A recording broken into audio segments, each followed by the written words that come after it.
Video like जरूर कर लीजिए और ऐसे वीडियो लगातार फ्री में पाने के लिए चैनल को तुरंत सब्सक्राइब कर लीजिए और बेल आइकन को जरूर टैप कर लीजिए ताकि आगे भी सारे वीडियो आपको मिलते रहे। यूट्यूब में फॉलो करते हैं तो प्लीज ये वाला फ्री टेलीग्राम चैनल जरूर ज्वाइन कर लीजिएगा। सारे नोटिफिकेशन सारे अपडेट यहीं पे आते हैं, ध्यान रखिए।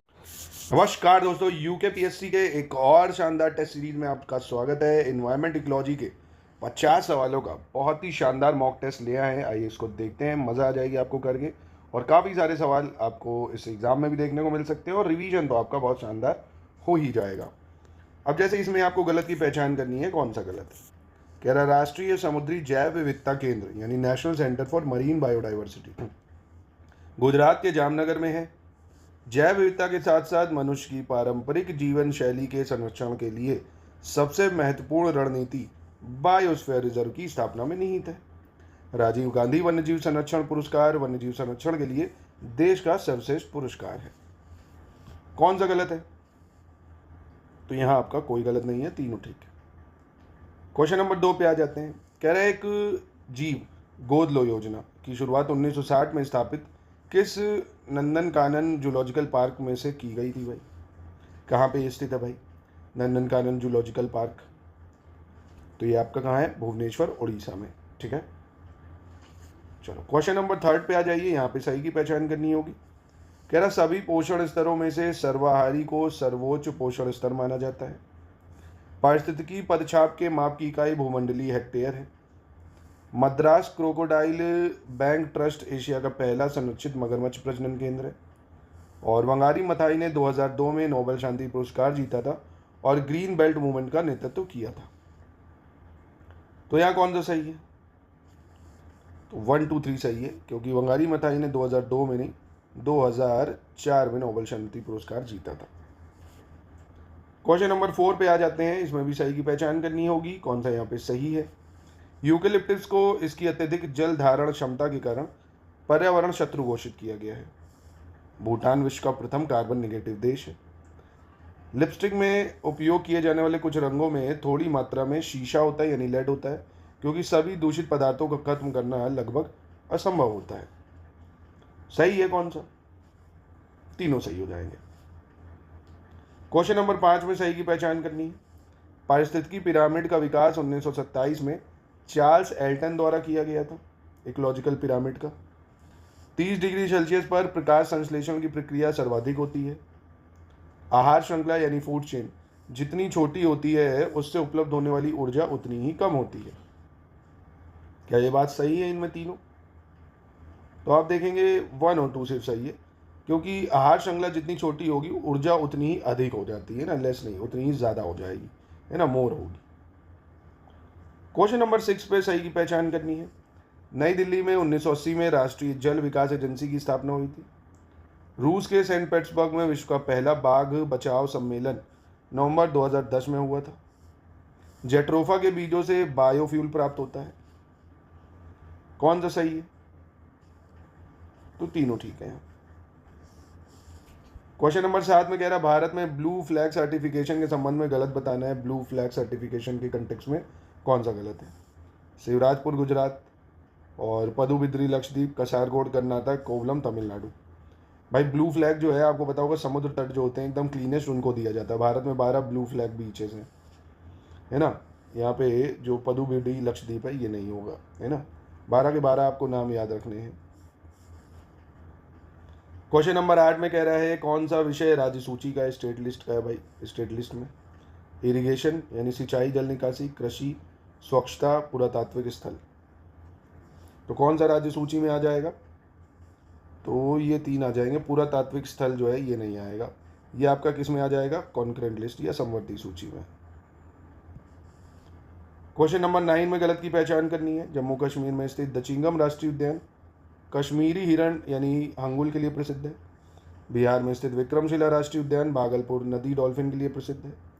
जम्मू कश्मीर में स्थित हेमिश राष्ट्रीय उद्यान देश का सबसे बड़ा राष्ट्रीय उद्यान है। अंडमान द्वीप समूह में स्थित साउथ बटन राष्ट्रीय उद्यान देश का सबसे छोटा राष्ट्रीय उद्यान है। कौन सा गलत है?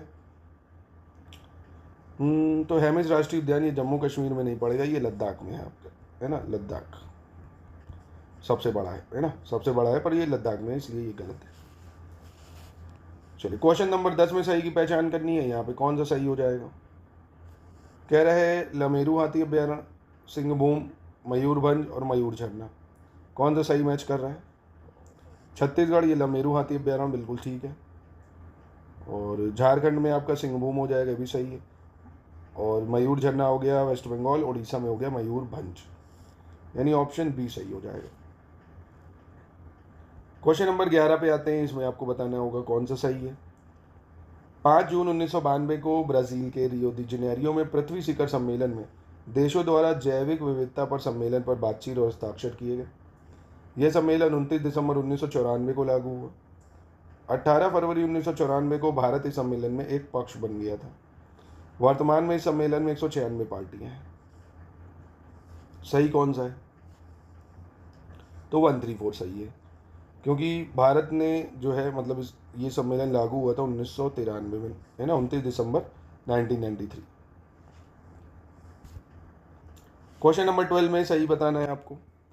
प्रशांत महासागर का जो सोलोमन द्वीप है जलस्तर में वृद्धि के कारण डूबने की कगार पे है। सुपरसोनिक जेट मुख्य रूप से नाइट्रिक ऑक्साइड को छोड़ते हैं जो ओजोन परत को क्षति पहुंचाती है। एजेंडा 21 सतत विकास से संबंधित है। कौन सा सही है? तो ये तीनों ठीक है। यहाँ क्वेश्चन 13 पे आ जाते हैं। प्रकाश रासायनिक धुआंशा यानी फोटोकेमिकल स्मॉग प्रदूषकों का मिश्रण है जो तब बनता है जब नाइट्रोजन ऑक्साइड और वाष्पशील कार्बनिक यौगिक निम्नलिखित में से किसके साथ प्रतिक्रिया करते हैं जिससे शहरों पर भूरे रंग की धुंध छा जाती है? कार्बन डाइऑक्साइड से, कार्बन मोनोऑक्साइड से, या सनलाइट से? तो ये किससे रिएक्ट करते हैं? जब सूर्य के प्रकाश से। क्वेश्चन 14 में सही बताना है। कह रहे स्मॉग आवश्यक रूप से वायुमंडल में नाइट्रोजन तथा सल्फर के ऑक्साइड की उपस्थिति के कारण होता है। ओजोन परत जो सौर पराबैंगनी विकिरण को अवशोषित और बिखेरती है अधिकतम सांद्रता समताप मंडल में होता है। प्रवाल भित्तियों को महासागरों का उष्णकटिबंधीय वर्षावन कहा जाता है। सही कौन सा है? तो तीनों ठीक है। यहाँ क्वेश्चन 15 में आते हैं, गलत की पहचान करनी है। मेघ बीजन बादलों में नमी पैदा करने का एक कृत्रिम तरीका है ताकि वर्षा हो सके।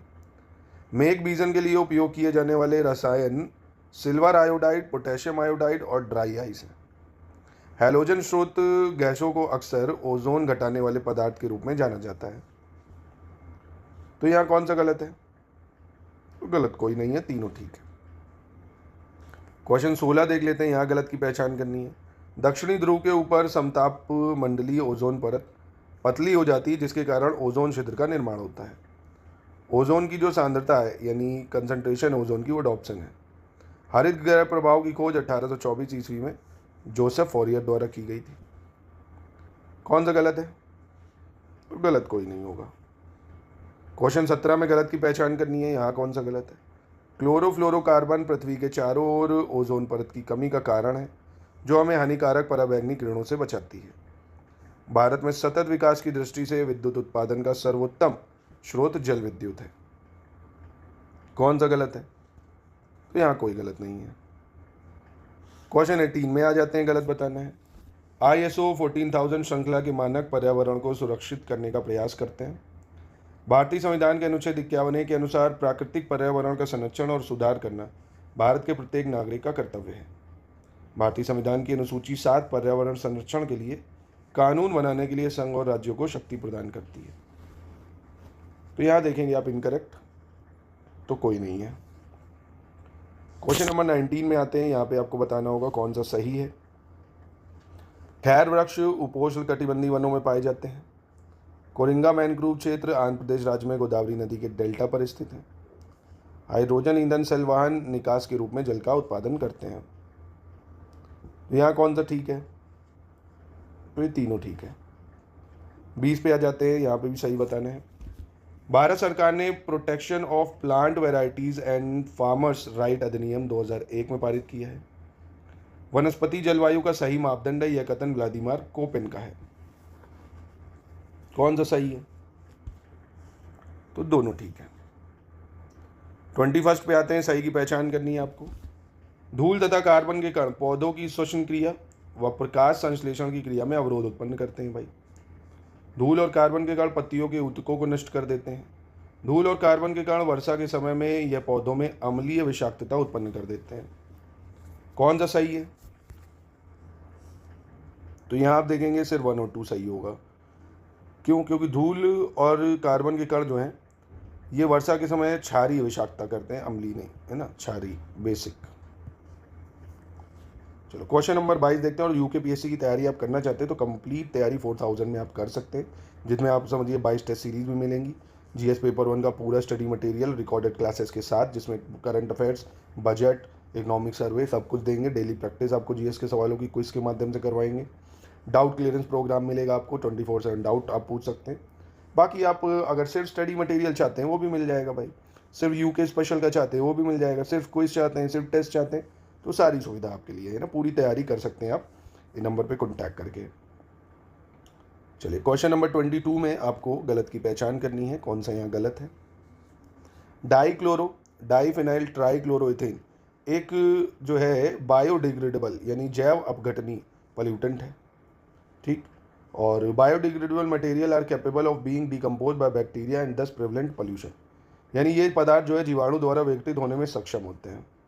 ऊन, कागज, लकड़ी गैर जैव निम्नीकरण पदार्थ के उदाहरण हैं।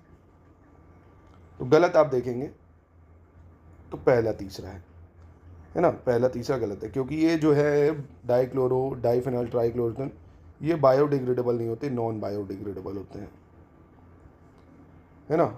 और ये जो होते हैं ये आपके कैसे होते हैं, बायोडिग्रेडेबल होते हैं, तो ये गलत है। 23 में सही की पहचान करनी है।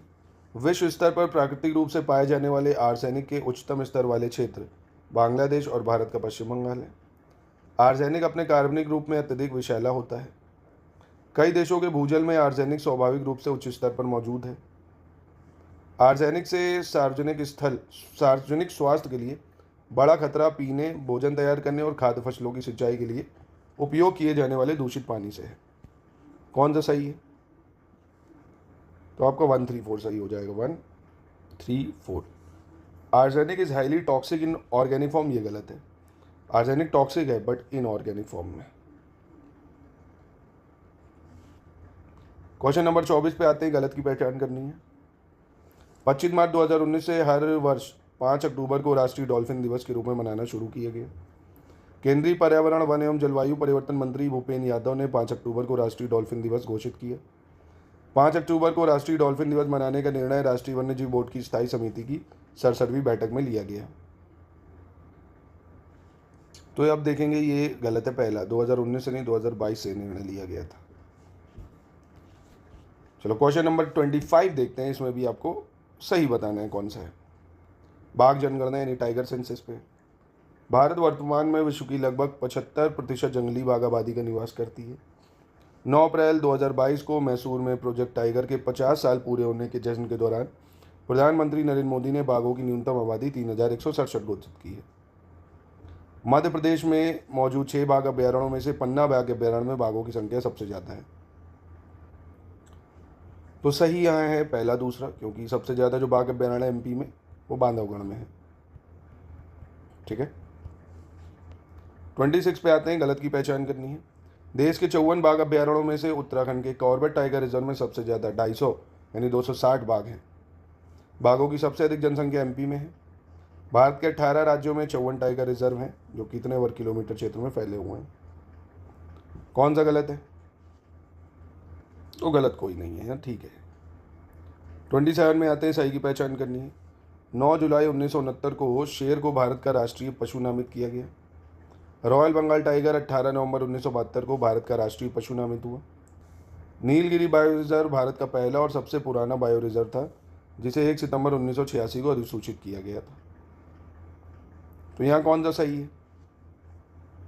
तो ये तीनों ठीक है। यहाँ क्वेश्चन नंबर 28 में सही की पहचान करनी है। उत्तर पूर्वी राज्य अरुणाचल प्रदेश में भारत का सबसे पूर्वी राष्ट्रीय उद्यान नामेरी है। केंद्र शासित प्रदेश जम्मू कश्मीर में भारत का सबसे उत्तरी राष्ट्रीय उद्यान हेमिस राष्ट्रीय उद्यान है। कच्छ की खाड़ी में भारत का सबसे पश्चिमी राष्ट्रीय उद्यान मरीन राष्ट्रीय उद्यान है। केंद्र शासित प्रदेश अंडमान निकोबार में भारत का सबसे दक्षिणी राष्ट्रीय उद्यान मिडिल बटन राष्ट्रीय उद्यान है। तो यहाँ सही जो है आपका वेस्टर्न मोस्ट वाला हो जाएगा, गल्फ ऑफ कच्छ, ये सही है, क्योंकि ईस्टर्न मोस्ट जो है ये आपका नाम दफ़ा है, जो कि अरुणाचल प्रदेश में, नामेरी नहीं, नाम दफ़ा। है ना। और नदर्न मोस्ट की बात करें अगर, हेमिस नेशनल पार्क, जो कि जम्मू नहीं लद्दाख में है ये भाई, ये कहाँ पे हो जाएगा, लद्दाख में हो जाएगा। पर अगर नदर्न मोस्ट की बात करें तो वो कौन सा है, वो है डचिंगम नेशनल पार्क, जो कि जम्मू कश्मीर में, डचिंगम। और आपका सदर्न मोस्ट की अगर बात करें तो ये अंडमान निकोबार में है, गेलाथिया बे, गेलाथिया बे। चलिए क्वेश्चन नंबर 29 में ग्रास लैंड्स हैं जैसे Brazil, south America, north America, Australia ना, कौन सी ग्रासलैंड कहाँ पे पाई जाती है बताना आपको। तो आसान है, बता सकते हो आप, है ना, ज्योग्राफी में पढ़ा होगा आपने। ब्राज़ील में आपकी कौन सी हो जाएगी, कैंपस। और दक्षिण अमेरिका वेनेजुएला में हो गई लानोस, नॉर्थ अमेरिका में पेरिस, ऑस्ट्रेलिया में डोन्स, यानी ऑप्शन बी हो गया। क्वेश्चन 30 में सही की पहचान करनी है। उष्ण कटिबंधीय क्षेत्रों में पाए जाने वाले वन और घास वाले पौधों को हाइग्रोफाइट्स कहते हैं। पानी की सतह पर उगने वाले पौधों को ट्रोपोफाइट्स कहा जाता है। उच्च आर्द्रता वाले क्षेत्रों में पाए जाने वाले पौधों को हाइड्रोफाइट्स कहा जाता है। उष्ण कटिबंधीय मरुस्थलीय क्षेत्र में पाए जाने वाले पौधों को ज़ेरोफाइट्स कहा जाता है। तो सही है यहाँ, the plant found in tropical desert are called xerophytes, ये सही है बस, है ना। फॉरेस्ट और ग्रासी प्लांट में जो पाए जाते हैं उनको बोलते हैं ट्रोपोफाइट्स, और जो आपके ग्रो करते हैं अपर सरफेस वाटर में उसको बोलते हैं आप क्या, हाइग्रोफाइट्स।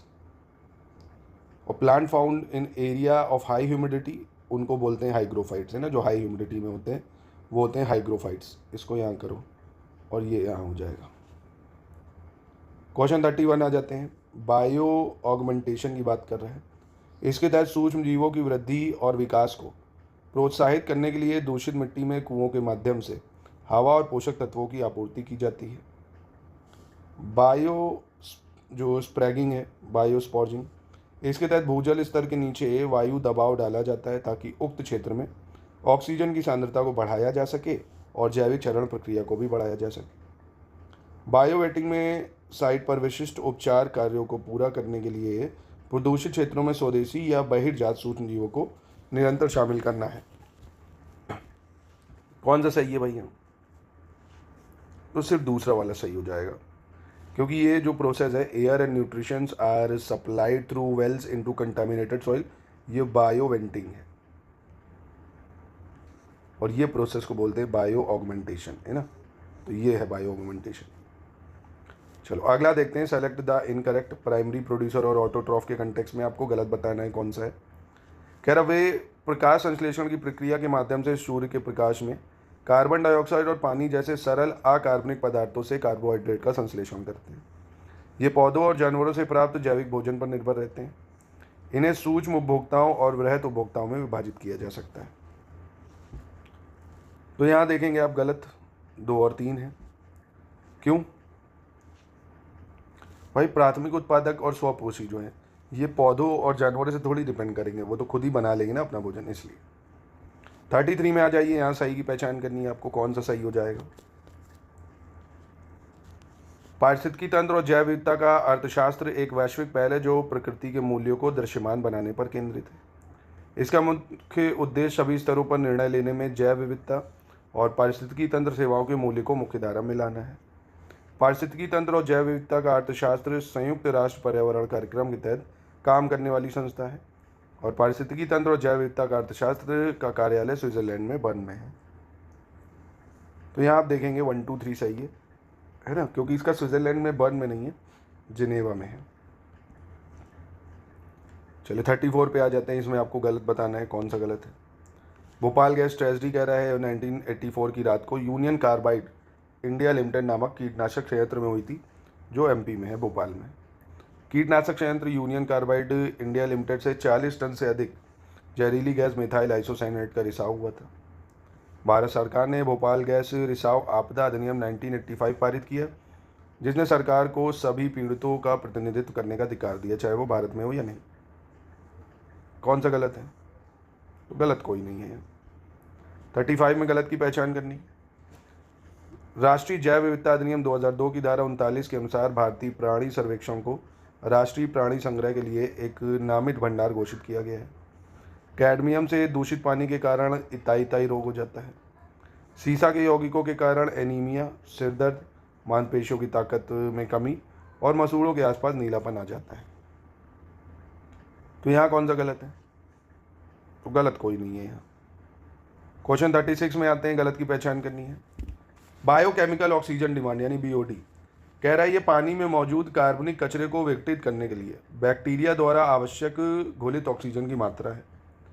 बायोकेमिकल ऑक्सीजन डिमांड को प्रति लीटर पानी में मिलीग्राम ऑक्सीजन में व्यक्त किया जाता है। जल प्रदूषण की मात्रा को मापने के लिए उपयोग की जाने वाली बायोकेमिकल ऑक्सीजन डिमांड की तुलना में केमिकल ऑक्सीजन डिमांड एक बेहतर तरीका है। तो यहाँ देखेंगे आप, गलत कोई नहीं है, ये तीनों ठीक है। और दोस्तों यूकेपीएससी के लिए आप हमारे ऐप पे भी जा सकते हैं। स्टडी फॉर सिविल सर्विसेज में डिस्काउंट भी 50% चल रहा है। टेस्ट सीरीज भी आपको मिल जाएगी और पूरी रिकॉर्डेड क्लासेस जीएस पेपर 1 की पूरी तैयारी भी आप कर सकते हैं पूरे सिलेबस की, मात्र 1499 में। यहाँ आंसर कोड लगाएंगे तो डिस्काउंट मिल जाएगा आपको। 37 में आपको गलत बताना है, यहाँ कौन सा गलत होगा? कह रहा मिट्टी बचाओ आंदोलन 1977 में मध्य प्रदेश के होशंगाबाद जिले में स्थित तवा बांध के कारण होने वाला जल जमाव और लवणता के खिलाफ शुरू हुआ। संयुक्त राष्ट्र संघ ने 2009 से प्रत्येक वर्ष 22 अप्रैल को अंतर्राष्ट्रीय पृथ्वी दिवस मनाने का निश्चय लिया। वह प्राकृतिक आपदा जिसमें गहरी झील के पानी से कार्बन डाइऑक्साइड निकलती है लिम्निक कहलाती है। इसको क्या बोलेंगे, क्या गलत है? तो गलत है, यहाँ कोई नहीं है। 38 पे आते हैं, यहाँ सही की पहचान करनी है। कह रहा green peas, transparency international, Oxfam और संयुक्त राष्ट्र पर्यावरण कार्यक्रम, इनके हेडक्वार्टर्स कहाँ हैं, ये आपको मिलान करना है। तो जैसे ग्रीन पीस ये नीदरलैंड हो जाएगा, ट्रांसपेरेंसी इंटरनेशनल जर्मनी हो गया, ऑक्सफैम केनिया हो गया आपका, संयुक्त राष्ट्र पर्यावरण कार्यक्रम भी केनिया हो गया आपका। ए हो जाएगा आंसर। चलो 39 में सही की पहचान करनी है, यहाँ कौन सा सही है? शीत कटिबंधीय टैगा प्रदेशों में उगने वाली वनस्पतियों को क्रायोफाइट्स कहा जाता है। लवणी मृदा पर उगने वाली वनस्पतियों को हेलोफाइट्स, कठोर चट्टानों पर उगने वाली वनस्पतियों को लिथोफाइट्स और अग्नि प्रतिरोधी वनस्पतियों को पायरोफाइट्स। कौन सा सही है? तो 2, 3, 4 यहाँ सही है भाई। Plants growing in cold tropical taiga region, इसको बोला जाता है मीजोफाइट्स। क्या बोलते हैं? मीजोफाइट्स। चलिए, घने जंगलों के अलावा नारियल, सुपारी, काली मिर्च, कॉफ़ी, चाय, रबड़, काजू जैसी वाणिज्यिक फसलें निम्नलिखित में से किस मैदानी क्षेत्र में उगाई जाती हैं? तो ये उगाई जाती है मालाबार रीजन में। ठीक है। 41 में आते हैं, सही की पहचान करनी है, यहाँ कौन सा सही हो जाएगा? उष्ण कटिबंधीय बायोम में लैटेराइट मृदा पाई जाती है। मानसूनी वन बायोम में पाई जाने वाली मृदा पोषक तत्वों से भरपूर होती है। टैगा बायोम में पाई जाने वाली मृदा अम्लीय होती है तथा इस मृदा में खनिज तत्वों की कमी होती है। तो यहाँ देखेंगे तीनों ठीक है। 42 में आते हैं, सही की पहचान करनी है। भारत का सबसे उत्तरी रामदार स्थल वुलार, सबसे पूर्वी लोकटक, सबसे पश्चिमी सुरसागर, सबसे दक्षिणी रामदार स्थल अष्टमोड़ी। तो 1, 2, 4 सही हो जाएगा। सबसे पश्चिमी रामदार स्थल की अगर बात करें तो आपका नल सरोवर पक्षी अभ्यारण्य है, जो कि गुजरात में ही है, नल सरोवर। फिर कह रहा है 1985 में निम्नलिखित में से किस नदी पर बन रहा सरदार सरोवर बहुउद्देशीय बांध परियोजना के प्रत्याशित दुष्परिणामों के कारण नर्मदा बचाओ आंदोलन शुरू हुआ था? नाम से ही पता चल गया, इसको तो पूछने का तुक नहीं है। 44 देख लेते हैं, इसमें आपको सही की पहचान करनी है, कौन सा सही है?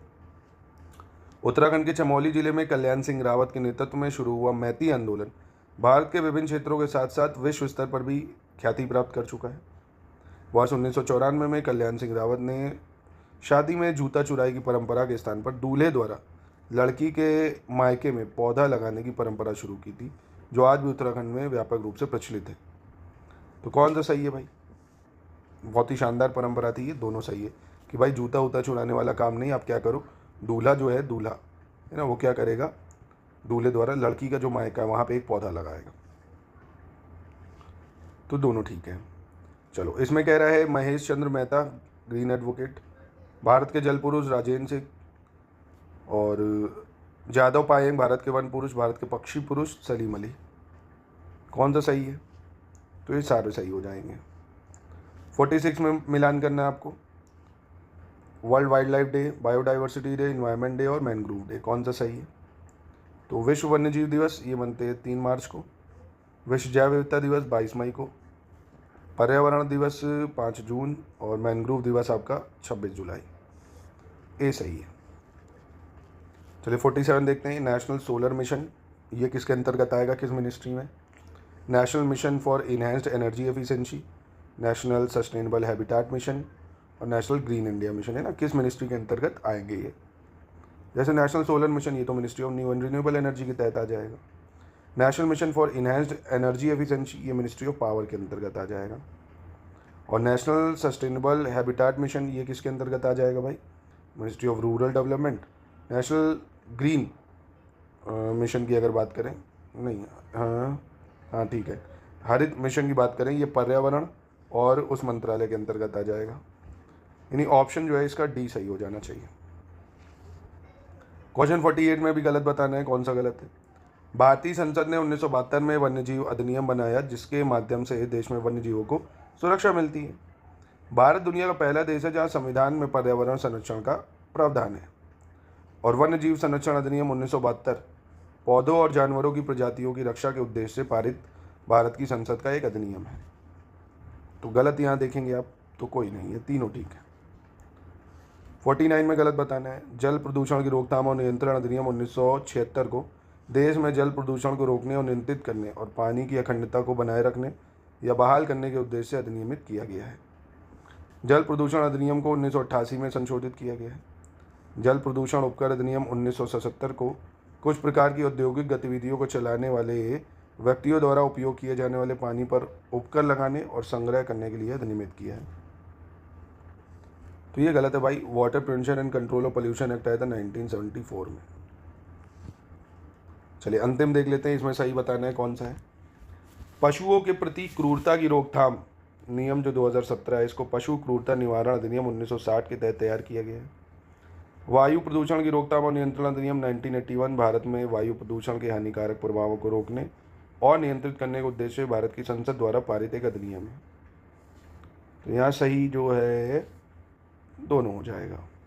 तो यही करते हैं इसकी समाप्ति, मिलते हैं नेक्स्ट टेस्ट में। सारी प्लेलिस्ट बनी हुई है, अच्छे से उसको फॉलो करिए। देखिए बीपीएससी के भी टेस्ट सीरीज़ की प्लेलिस्ट बनी है, वो भी देख सकते हो आप। यूके पीएससी की भी बनी है। अच्छा ये सारे टेस्ट आपके यूपी पीसीएस के एग्ज़ाम के लिए भी काम ही आएंगे, है ना, क्योंकि सिलेबस तो सेम होता है, तो उसके लिए भी आप लगा सकते हो।